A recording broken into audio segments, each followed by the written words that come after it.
आपकी कुंडली में काल सर्प दोष है, आपका अभ्युदय नहीं हो सकता है, आपकी वृद्धि नहीं हो सकती है। तमाम प्रकार की जानकारी को जानने के लिए इस वीडियो को आखिरी तक देखें।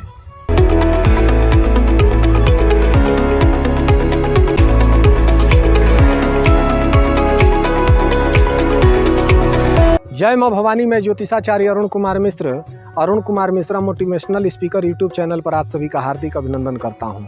किसी ज्योतिषी के पास आप जाते हैं और आपसे लोग कहते हैं कि आपकी कुंडली में काल सर्प दोष है। यदि आप इसकी शांति नहीं कराते हैं तो आपका उत्थान नहीं होगा, आपका प्रोग्रेस नहीं होगा, आपका अभ्युदय नहीं होगा। इस विषय पर वर्ष 2013 में मैंने आर्टिकल लिखा था। भारतीय ज्योतिष शास्त्र के 18 प्रवर्तक माने गए हैं। उन 18 प्रवर्तकों द्वारा विरचित किसी भी ग्रंथ में काल सर्प दोष नामक योग का उल्लेख नहीं पाया गया है। आप किसी के पास जाते हैं कुंडली दिखाने के लिए, आपसे लोग बताते हैं कि आपकी कुंडली में काल सर्प दोष है, इसीलिए आपकी बढ़ोतरी नहीं हो रही है। हो सकता है आपकी बढ़ोतरी नहीं हो रही होगी, मैं मानता हूँ। मैंने इसके ऊपर काफ़ी अध्ययन किया और उस अध्ययन में यही पाया कि काल सर्प दोष तो कुछ होता ही नहीं है। अन्य ग्रह गोचरीय स्थितियों के कारण उत्थान नहीं हो रहा होगा, मैं मानता हूँ, लेकिन इसका कारण काल सर्प दोष है ऐसा कहीं मैंने नहीं पढ़ा है। वारामिहिर की रचना काफ़ी प्रमाणिक मानी जाती है। वारामिहिर ने इसका उल्लेख कहीं नहीं किया है, जैमिनी ने कहीं नहीं किया, पराशर मुनि ने नहीं किया।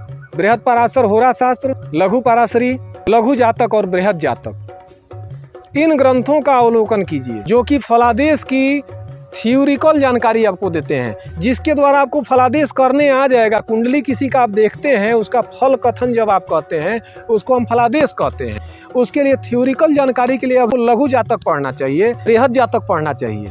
मैं किसी व्यक्ति विशेष का नामोल्लेख नहीं करूंगा, लेकिन मैंने किसी मैगजीन को पढ़ा, उसमें उन्होंने 360 प्रकार के काल सर्प दोष का उल्लेख किया था। घोर आश्चर्य की बात है, कैसे कैसे लोग ज्योतिष के प्रवर्तक बन रहे हैं। उसमें ज्योतिषीय जानकारी तो कुछ थी ही नहीं। आपने बासुकी नामक काल सर्प दोष है, ऐरावत नामक काल सर्प दोष है, इस प्रकार से तमाम प्रकार के दोष उसमें गिनाए गए थे। ज्योतिष शास्त्र के किसी प्रवर्तक के द्वारा प्रणीत ज्योतिषीय ग्रंथ में काल सर्प दोष का उल्लेख है ही नहीं, तो मैं क्यों मानूं कि काल सर्प दोष होता है। आपको मानना होगा, मानिएगा, लेकिन मैं आपको सुझाव दूंगा कि जितना आप खर्च उस काल सर्प दोष की शांति में आप कराते हैं, उसी के निमित्त आप चंडी पाठ कराइए, महामृत्युंजय का जप कराइए, पुण्य की प्राप्ति होगी।